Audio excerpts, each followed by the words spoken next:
Hello friends, मैं मनीष हाजिर हूँ लेके फिर से एक नया व्लॉग। और आज के इस व्लॉग में होगा बेहद खास। जी हाँ, आज मैं आपको लेके जाऊंगा अपने दो दोस्तों के साथ, हिमांशु और प्रतीक के साथ बाबा बद्रीनाथ के धाम। जी हाँ, हम दर्शन करेंगे बाबा बद्री विशाल के इस व्लॉग के अंदर। और फिलहाल हम मौजूद हैं, जैसा कि आप जानते हैं, जोशी मठ के अंदर। यह यात्रा का एक सेंटर पॉइंट रहता है कल्पेश्वर, बद्रीनाथ और औली के लिए। तो पहले मेरे मित्रों से मिलिए। जय भोले, जय शिव शंकर। बद्रीनाथ जा रहे हैं, बद्रीनाथ से आगे माना गांव भी जाएंगे। ड्रीम प्लेस है हमारा।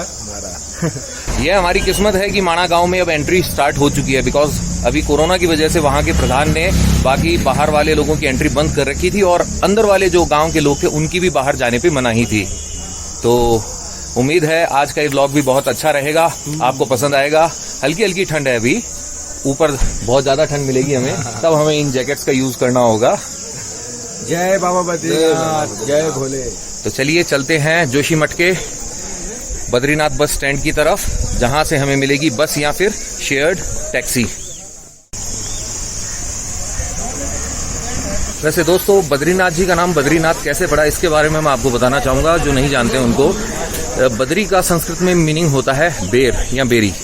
तो ये जो एरिया होता था प्राचीन काल के अंदर, यहाँ पे बहुत सारी बेर की झाड़ियां थी और इसी वजह से भगवान विष्णु का मंदिर यहाँ होने के कारण वो कहलाए बद्री के नाथ बद्रीनाथ। और बद्रीनाथ का ये जो मंदिर है, ये है प्रसिद्ध चार धाम यात्रा जो होती है, चार धामों में गिना जाता है।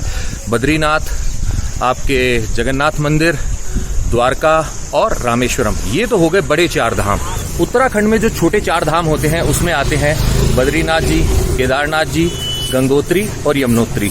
केदारनाथ जी वाला हमारा जो व्लॉग था, आप लोगों ने उसे बहुत भरपूर प्यार दिया है, इसके लिए बहुत बहुत धन्यवाद आप लोगों का। आपके कमेंट्स, आप सभी के कमेंट्स हमें बहुत, मतलब हमारे उत्साह को बहुत बढ़ाते हैं और इसी वजह से हम आज जा रहे हैं बाबा बद्रीनाथ के पास।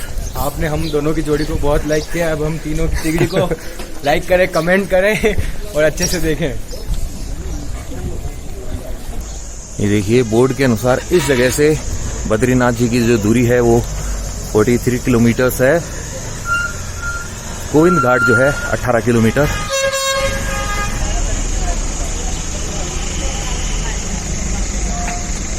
तो ये है प्रतीक्षालय, यहाँ पे यात्री इंतजार कर सकते हैं, प्रतीक्षा कर सकते हैं। और ये जो है सामने, यहाँ पे लगती है शेयरिंग टैक्सी। यहाँ जोशीमठ से ऋषिकेश है 253 किलोमीटर और जो श्रीनगर है उत्तराखंड वाला वो है 148। आप कंफ्यूज मत होइएगा, ये जम्मू कश्मीर वाला नहीं है, उत्तराखंड वाला श्रीनगर है। हम इंतज़ार करें, जैसे बाकी की सवारियां आती है हम लोग बैठेंगे और यात्रा शुरू करेंगे। हिमांशु अंदर बैठ चुका है, बस मैं भी अभी अंदर बैठने वाला हूँ। तो विंडो सीट मिली है पहली बार। तो सवारियां हो चुकी है फुल और हमारी ये टैक्सी रवाना हो चुकी है बद्रीनाथ जी के लिए। जय बद्री विशाल।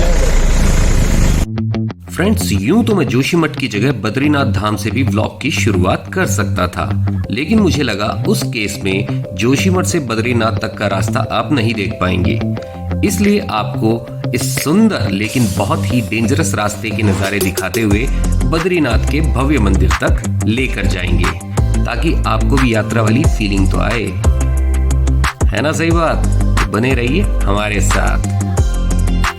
43 किलोमीटर्स के इस रास्ते में कई पड़ाव आते हैं, जिनके नाम हैं विष्णु प्रयाग, गोविंद घाट, पांडुकेश्वर, लामबगड़ और हनुमान चट्टी।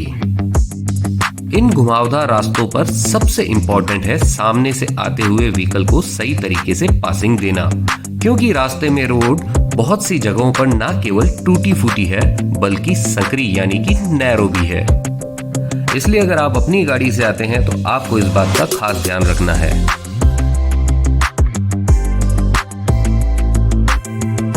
जोशीमठ से रवाना होने पर सबसे पहले आता है विष्णु प्रयाग। यह अलकनंदा नदी के 5 प्रसिद्ध प्रयागों में से एक है। यहाँ पर अलकनंदा और धौली गंगा नदियों का संगम होता है। ये देख रहे हैं आप यहाँ पे जाली, इस तरह जाली को लगाकर यहाँ पे लैंडस्लाइड को रोकने की कोशिश की जाती है। केदारनाथ की तरह इस रूट पर भी लैंडस्लाइड्स की घटनाएं बहुत ही कॉमन है, क्योंकि जगह जगह पर बीच बीच में कच्चे पहाड़ भी हैं, जिनकी मिट्टी कभी भी ढह सकती है और रास्ता ब्लॉक कर सकती है। साथ ही साथ यात्रियों के व्हीकल्स को भी नुकसान पहुंचा सकती है। इसलिए मेरी एडवाइस यही है कि मॉनसून मंथ्स में आप इस यात्रा से बचें।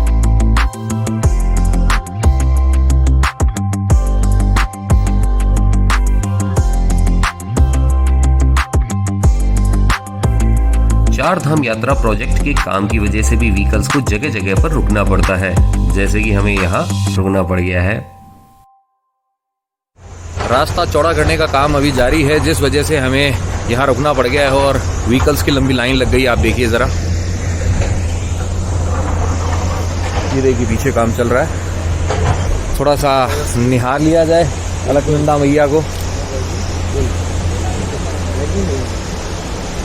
एक बार यह काम पूरा हो जाएगा, उसके बाद में ये जो चार धाम यात्रा है यह बहुत ही आसान हो जाएगी।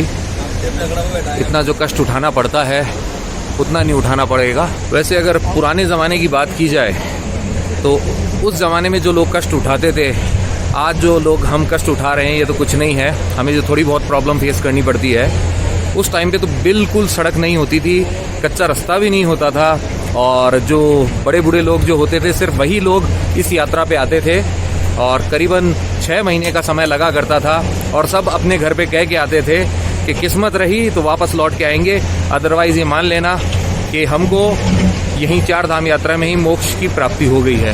बिकॉज बहुत मुश्किल थी, अच्छा खासा टाइम लगने वाला है हमें यहाँ पे। सोचा तो यही था कि आज ही बाबा बद्रीनाथ के दर्शन करेंगे, बद्री विशाल के दर्शन करेंगे और उसके बाद में माणा चले जाएंगे, लेकिन लगता है माणा जो है वो कल जाना ही हो पाएगा। देखते हैं क्या होता है। तो लीजिए, ब्रेक के बाद हो गई है यात्रा फिर से शुरू, लेकिन गुरु ब्रेक तो बार बार लगते ही रहेंगे इस रास्ते पर। आपको ये रास्ता दिखाने का मेरा एक उद्देश्य यह भी है कि कई लोग सोच लेते हैं कि यह यात्रा बहुत आसान है क्योंकि इसमें केदारनाथ जी की जैसे ट्रैकिंग नहीं करनी पड़ती है। लेकिन माय डियर फ्रेंड, इस रास्ते को भी देख लो जरा। गाड़ी में बैठे बैठे भी मंदिर तक पहुंचते पहुंचते अच्छी खासी थकान हो जाती है। मैं आपको डरा नहीं रहा, बस रियलिटी दिखा रहा हूँ। और प्रभु के दर्शन का असली आनंद तो थोड़ा कष्ट उठाने के बाद ही मिलता है। सही कहा ना?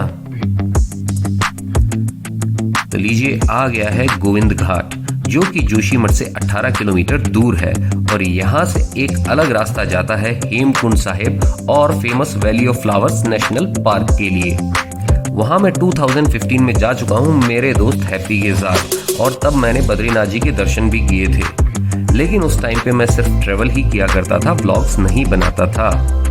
इसलिए अब आपको बद्रीनाथ जी की यात्रा कराने एक बार फिर से जा रहा हूँ, लेकिन इस बार हिमांशु और प्रतीक के साथ।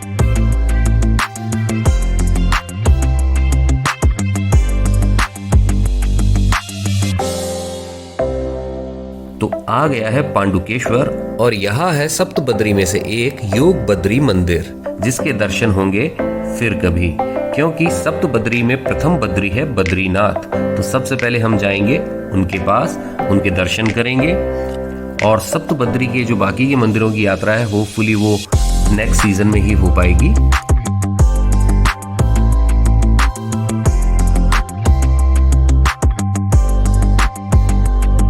तो ये रास्ते में अभी आया है लान बगड़। यहाँ पे रोड है कुछ ज्यादा ही ऊबड़ खाबड़, देखिए काफी डेंजरस है।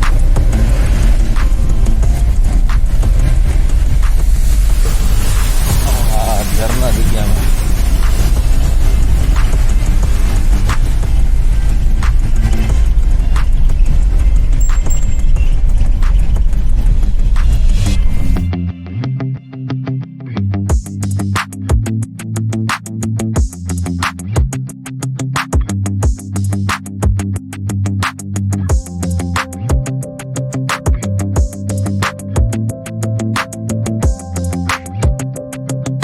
अब हम क्रॉस कर रहे हैं ये ब्रिज, और इसके बाद सामने है हनुमान चट्टी। और जैसा कि नाम से ही पता चलता है, यहाँ है हनुमान जी यानी बजरंग बली का मंदिर। तो बजरंग बली को करते हुए प्रणाम, हम आगे बढ़ रहे हैं।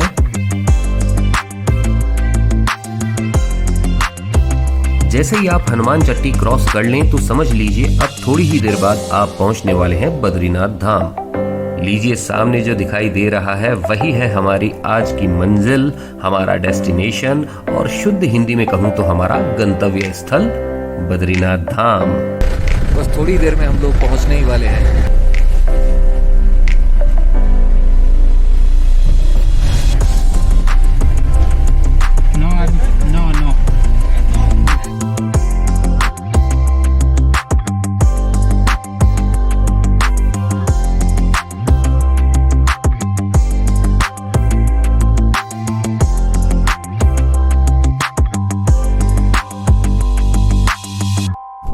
लगभग 1 बजे के समय हम पहुंच चुके हैं बद्रीनाथ जी में। हमने यात्रा शुरू की थी 10 बजे।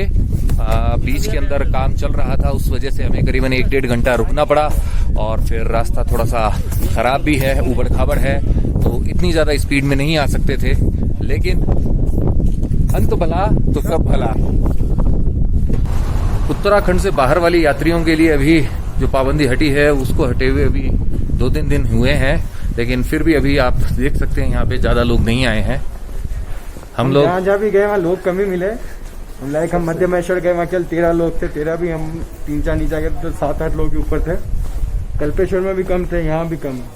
यात्रा शुरू होते ही सबसे पहले हमने यात्रा शुरू करी। ये देखिए, ये रास्ता है, यह मंदिर की ओर लेके जाएगा।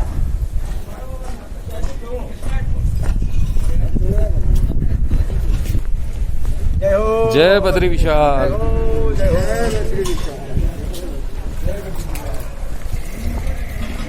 ये GMVN का होटल देवलोक है, रुकने की अच्छी व्यवस्था है यहाँ भी। यहाँ वैसे बहुत सारे होटल्स हैं और उसके साथ साथ बहुत सारी धर्मशालाएं हैं, तो जिस बजट के हिसाब से आपको रुकना है आप रुक सकते हैं।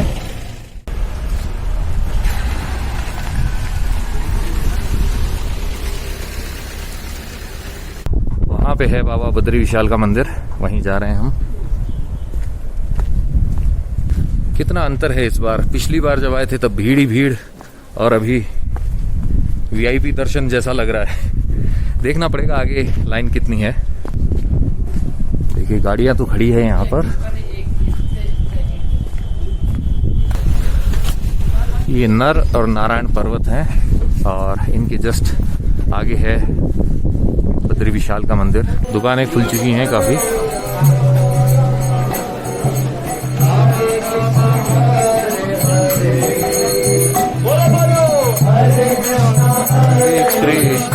तो दोस्तों अब हम कुछ ही कदमों की दूरी पर हैं बद्रीनाथ जी के मंदिर से। बस हम पहुंचने ही वाले हैं। हमको करना होगा एक पुल पार और हम पहुंच जाएंगे बाबा बद्रीनाथ के द्वार। जय बाबा बद्री विशाल। पूरा सामने पुल और वो देखिए ध्वजा जो लहरा रही है वही है रंग बिरंगा बाबा बद्री विशाल का मंदिर। हमारे देश के सबसे खूबसूरत मंदिरों में से एक है ये। तो अब पता किया जाए कि दर्शन करने के लिए कोई फॉर्मेलिटीज़ हैं या हम वैसे ही दर्शन कर सकते हैं जैसा कि 2015 में किया था। थोड़ा अजीब तो लगता है जब भक्तों की भीड़ दिखाई नहीं देती है तो, लेकिन ये कोरोना है तो क्या किया जा सकता है। आइए, पुल के नीचे से बह रही है अलकनंदा नदी जो आगे मिल जाती है मंदाकिनी में और भागीरथी में और वहां से कहलाती है गंगा। ये देखिए,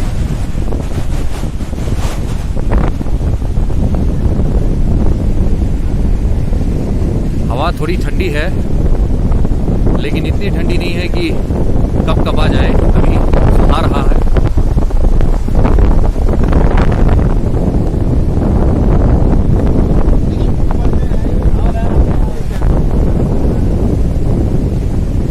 और ये देखिए, ये रहा तप्त कुंड। तो पहले चला जाए तप्त कुंड की तरफ। जैसे कि केदारनाथ जी में भी तप्त कुंड है, बद्रीनाथ जी में भी है, गंगोत्री से पहले भी तप्त कुंड है और यमुनोत्री में भी।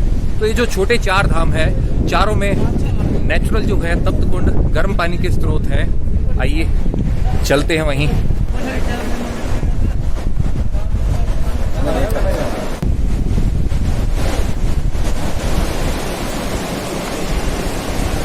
देखिए हम पहुंचने वाले हैं।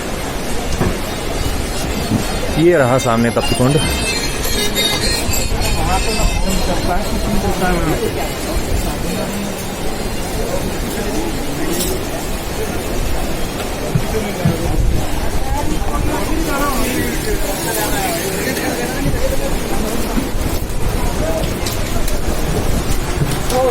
ये देखिए, ये है बद्रीनाथ जी का तप्त कुंड।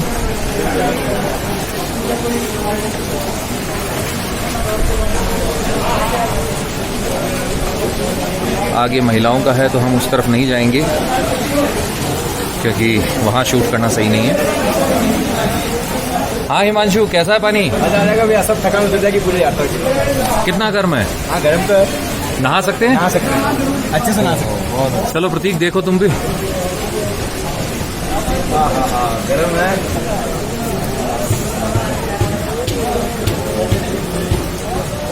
वैसे भी रास्ते में इतनी मिट्टी उड़ी है कि फेस पे मिट्टी मिट्टी थी।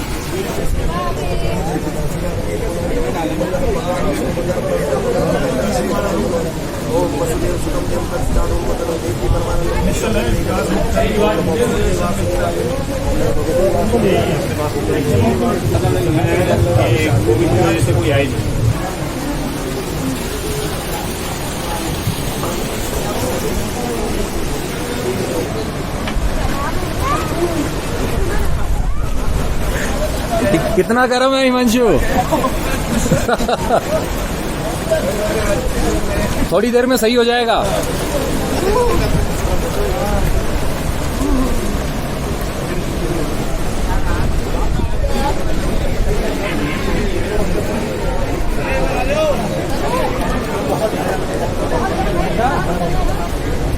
बद्री विशाल की बोलो, बद्री विशाल की।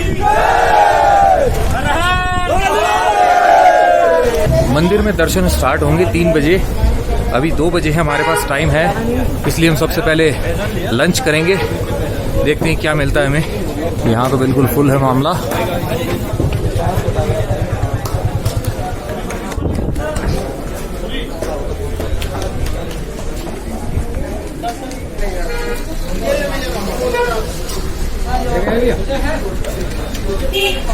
जगह है क्या आपके? तो हम लोग लंच कर चुके हैं। लंच में थाली थी जिसमें एक सब्जी, दाल, रोटी थी और 150 रुपीज़ पर थाली था। अब हम दर्शन के लिए आगे जा रहे हैं। ऊपर से आ रहे हैं।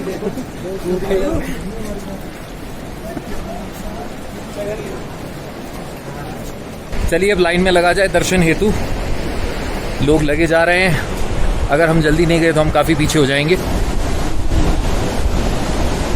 देखिए कितने प्रबल वेग से बह रही है अलकनंदा नदी और उसी में मिल रहा है नारद कुंड। ये जो तप्त कुंड है इसका पानी, कहा जाता है कि नारद जी ने यहाँ पे 6000 वर्षों तक सिर्फ वायु का सेवन करके तपस्या की थी। देव ऋषि नारद सूचनाओं को पहुंचाने में सबसे तेज थे। अब देखा जाएगा कितनी देर में हमारा नंबर आता है दर्शन करने का। अंदर शूट करना अलाउ नहीं है तो अंदर के दर्शन मैं नहीं करवा पाऊंगा। उसके लिए आपको यहाँ पे आना होगा, लेकिन फिर भी आप बद्रीनाथ धाम की खूबसूरती को देख सकते हैं।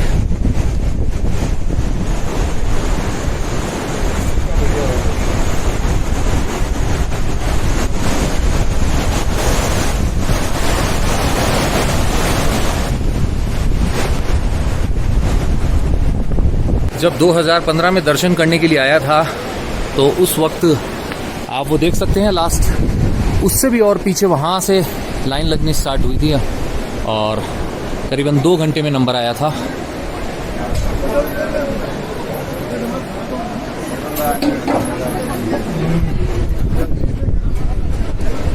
यहीं पीछे से दुकान से हमने प्रसाद लिया, वहीं पे हमने शूज़ रख दिए हैं और 3 बजने में अभी 10 मिनट है तो 10 मिनट बाद में लाइन आगे बढ़ना शुरू हो जाएगी। ये देखिए लाइन, आधे घंटे की लाइन है बस। हाँ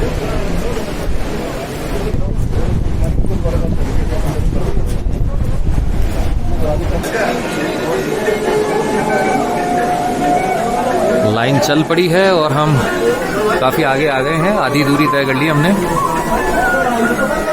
ये नेपाली धर्मशाला है यहाँ मंदिर के बिल्कुल पास।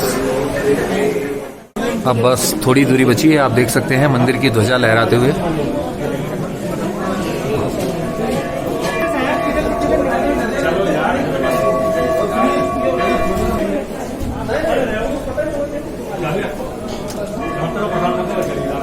वहाँ पे डिटेल्स नोट की जा रही है यात्रियों की। आंसू कितने लोग हैं? 2 लोग। हाँ हाँ, नाम बताइए। मनीष। कितने लोग हैं? 3 लोग। लेडीज नहीं। जेंट्स? हाँ जी। कहाँ से है? जयपुर, राजस्थान। देखिए ये है मंदिर का शिखर, 3 कलश। कितनी देर में बैठ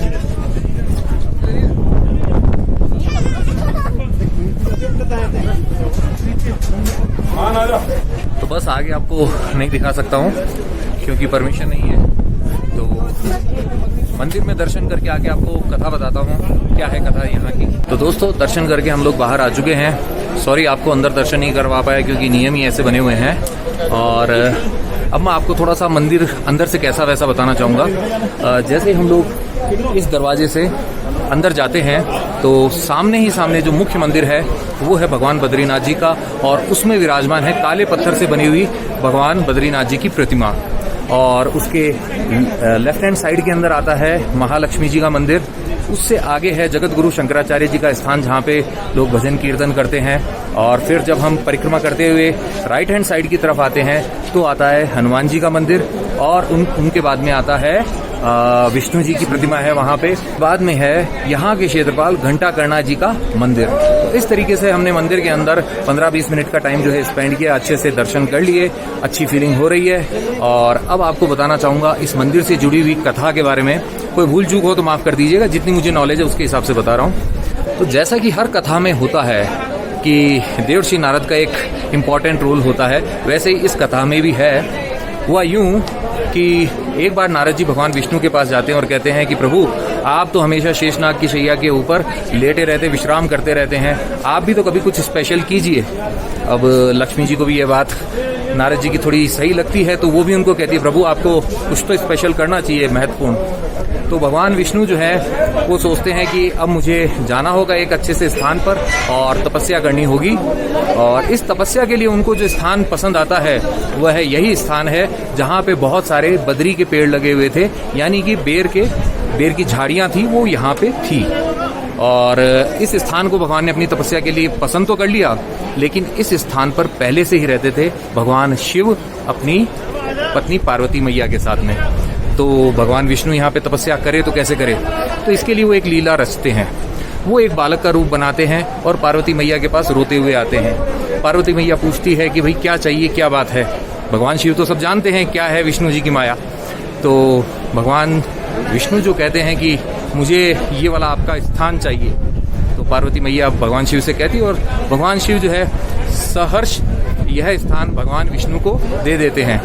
और वो यहाँ से चले जाते हैं निवास करने के लिए केदारनाथ जी की तरफ। और भगवान विष्णु ने यहाँ पे फिर कई सालों तक तपस्या की, और उनके यहाँ तपस्या करने के कारण बद्री के पेड़ होने के कारण वो कहलाए बद्री के नाथ, बद्रीनाथ। तो इस तरीके से इस मंदिर का नाम पड़ा बद्रीनाथ।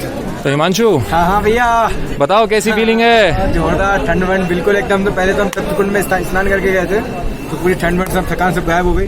फिर लाइन पे लग के थोड़ी देर 20 मिनट का लाइन था, फिर अंदर इतने अच्छे दर्शन हुए ना, इतने अच्छे दर्शन हुए ना, अब लोग है ही नहीं, बहुत ही अच्छे दर्शन हुए। हाँ प्रतीक, मेरी पहली यात्रा थी और बहुत अच्छे दर्शन हुए बद्रीनाथ जी के। और अंदर कोरोना के कारण भीड़ भी कम थी, तो दर्शन अच्छे से हो गए, भीड़ भी हर जगह कम थी। मतलब कोरोना के कारण हम लोगों का फायदा हो गया है। वैसे तो इसने दुनिया में बहुत नुकसान पहुंचाया है, ऑन लाइटर नोट ऐसे हमारा फायदा हो गया है। तो आइए अब आपको लेके चलते हैं यहाँ की एक और खास जगह जिसे कहा जाता है ऋषि गंगा। यह है एक वाटरफॉल, आपको पसंद आएगा उम्मीद है ऐसी। मंदिर के लेफ्ट हैंड साइड से जो रास्ता जाता है यही हमें लेके जाएगा ऋषि गंगा की तरफ। तो दोस्तों बाबा बद्री विशाल ने मुझे मिला दिया है मेरे एक और ऐसे मित्र से जिनसे मैं मिला नहीं था, जो मेरे ब्लॉग्स रेगुलर देखते हैं। कैसे हैं आप? सर बढ़िया, आपसे मिलकर हमें काफी खुशी हुई। सबसे पहले आप अपना नाम बताइए। मेरा नाम सागर डाडी है, मैं यही बद्रीनाथ का रहने वाला हूँ। मैं भाई साहब की वीडियो हमेशा देखता रहता हूँ, तो आज मैं एकदम से मुझे मिल गई ये प्रभु की इच्छा थी, आपसे यहाँ मुलाकात लिखी थी। जरूर जरूर। तो कैसा रहा था यहाँ पे जो लॉकडाउन के बाद में ओपन हुआ था मंदिर जैसे? लॉकडाउन के टाइम पे तो बहुत मतलब कोई भी लोग नहीं थे, हम लोग थे यहाँ पे, बाकी थोड़ा पुलिस वाले थे, बाकी कोई भी लोग नहीं था, 4-5 पंडित वगैरह थे बस। उन्होंने पूजा अर्चना उन्होंने किया, पूजा भगवान की पूजा विधिवत हुई, पर कोई बाहर का मेंबर नहीं थे। वो तो हम यहाँ के लोकल है तो हमारे लिए अलाउड था। तो ये हमसे ज्यादा भाग्यवान है। बाबा बद्री विशाल के चरणों में ये रहते हैं, इससे ज्यादा और क्या चाहिए? जी जी जरूर। चलिए, आपसे मिलकर बहुत अच्छा लगा। जय बद्री विशाल। जय बद्री। अब हम जा रहे हैं, हाँ जी बिल्कुल आएंगे। और अब हम बढ़ते हैं ऋषिगंगा की तरफ, आइए।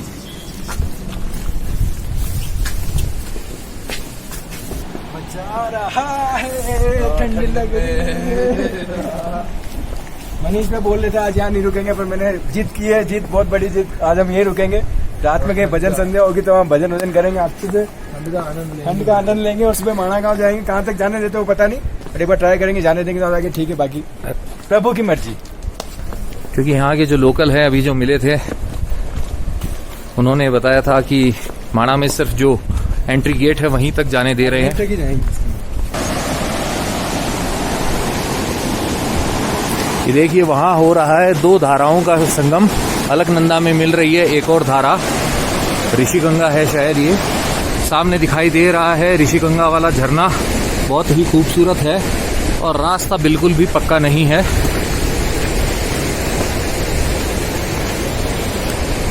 बट व्यू के लिए वहां जाना तो पड़ेगा। तो जहां तक जाना संभव है वहां तक हम जाते हैं और आपको ऋषिगंगा के झरने का नजारा दिखाते हैं। आइए।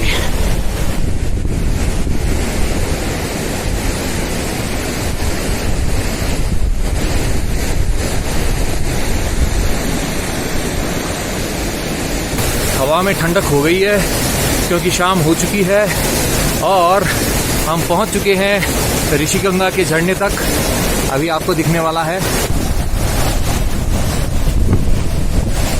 ये देखिए गजब का वाटरफॉल, कैसे उड़ रहा है पानी हवा के साथ।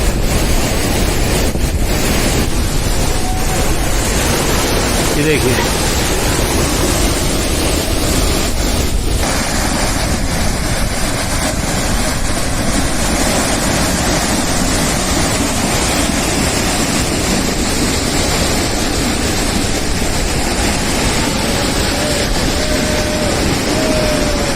और धूप में सुनहरी हो गया है ये पहाड़।